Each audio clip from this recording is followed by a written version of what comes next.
حضرت عمر بن عبدالعزیز جو کہ اموی خاندان کے چشم و چراغ تھے، لیکن ان کا مزاج سب سے ہٹ کے تھا، انوکھا اور نرالا تھا۔ سلیمان نے ساری زندگی تخت و تاج کی بسر کرنے کے بعد سوچا کہ میں ان کو اپنا نائب بناؤں۔ تو خیر جب ان کا انتقال ہوا تو لوگ دمشق کی جامع مسجد میں جمع ہوئے اور وصیت نامہ پڑھا گیا۔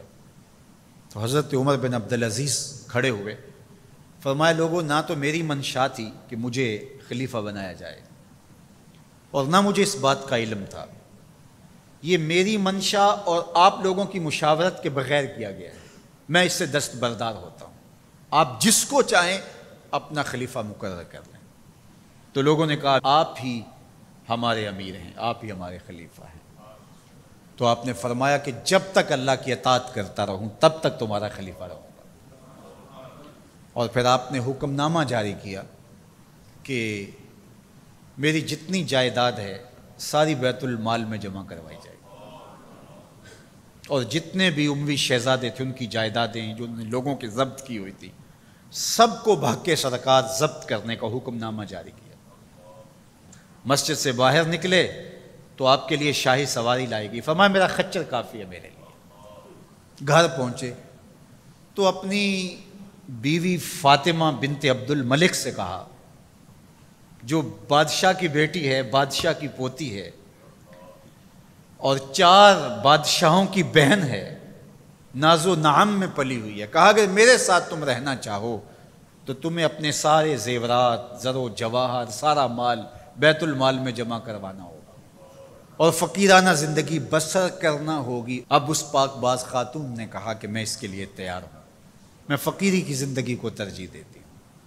اب حضرت عمر رضی اللہ تعالیٰ عنہ نے صرف 2 سال 5 ماہ اور کچھ دن حکومت کی اور 3 بر اعظموں پر سلطنت اسلامیہ پھیلی ہوئی تھی، اور آپ روتے تھے کہ ان لوگوں کا حق بھی میرے اوپر بلا مطالبہ ہے جو دنیا کے کسی بھی خطے کے اوپر اس سلطنت کی حدود میں بستے ہیں۔ عید کا موقع آیا، عیدگاہ میں جب لوگ ایک دوسرے کو مل رہے تھے تو امیر المومنین کے بیٹوں کے کپڑے خستہ تھے، پرانے تھے، پیوند لگے ہوئے تھے۔ تو آپ نے اپنے بیٹوں سے کہا کہ تمہیں شرم تو آ رہی ہوگی کہ امیر المومنین کے بیٹے ہو کہ تمہیں ڈھنگ کا لباس بھی دستیاب نہیں ہے۔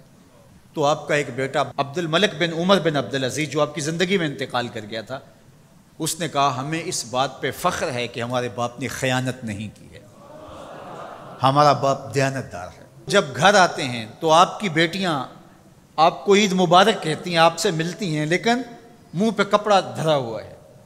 تو حضرت عمر رضی اللہ تعالیٰ عنہ عمر بن عبدالعزیز بولتے ہیں کہ بیٹی آپ نے چہرے کے اوپر کپڑا کیوں رکھا ہوا ہے؟ تو وہ کہتی ہیں ہم نے کچے پیاز سے آج کھانا کھایا ہے تو اس لیے ہم نے کپڑا رکھا ہے کہ آپ اس کی سمیل محسوس نہ کریں۔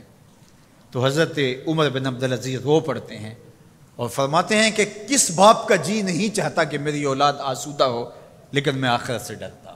حضرت عمر بن عبدالعزیز رضی اللہ تعالیٰ عنہ کے 2 سال 5 ماہ اور چند دنوں کے اندر ایسا عدل پھیلتا ہے کہ لوگ کہتے ہیں ہمیں لگتا تھا آسمان اور زمین کے درمیان ترازو گاڑ دیا گیا ہے، ہر شے پوری پوری تولی جا رہی ہے، اور اتنی خوشحالی آتی ہے، اتنی خوشحالی آتی ہے، لوگ زکوٰۃ کے پیسے لے کے نکلتے ہیں، کوئی زکوٰۃ لینے والا نہیں ملتا۔ ایک علاقے کے لوگ حضرت عمر بن عبدالعزیز کو خط لکھتے ہیں کہ حضرت زکوٰۃ کا کیا کریں؟ فرمایا غریبوں کو دے۔ کہا کوئی غریب رہا ہی نہیں؟ تو کہا کہ اچھا آپ اس طرح کریں کہ جن کی شادیاں نہیں ہوئیں ان کا مہر ادا کر کے شادیاں کروا دیں۔ تو وہ جواب میں لکھتا ہے یہ بھی ہو چکا۔ تو کہا لوگوں کو قرضہ دے دیں۔ کہا کسی کو قرضے کی ضرورت ہی نہیں ہے۔ تو پھر فرماتے ہیں اچھا غیر مسلموں کو قرضہ دیں تاکہ وہ کھیتی باڑی کر کے زراعت کے کام کو بڑھائیں۔ یہ عمر بن عبدالعزیز کا دور ہے۔ عدل پھیلا، نور پھیلا، روشنی پھیلی۔ شہزادگی کی زندگی سے ایک دم اپنے آپ کو ایک چھوٹے سے کٹیا کے اندر محدود کر لیا۔ اللہ اکبر۔ حضرت عمر بن عبدالعزیز رضی اللہ تعالی عنہ مسلمانوں کے نامور خلیفہ ہے، اور ان کو ان کے عدل، ان کے انصاف، ان کی سادگی اور ان کی زندگی کے اس خوبصورت طرز کی وجہ سے عمر ثانی کہا جاتا ہے۔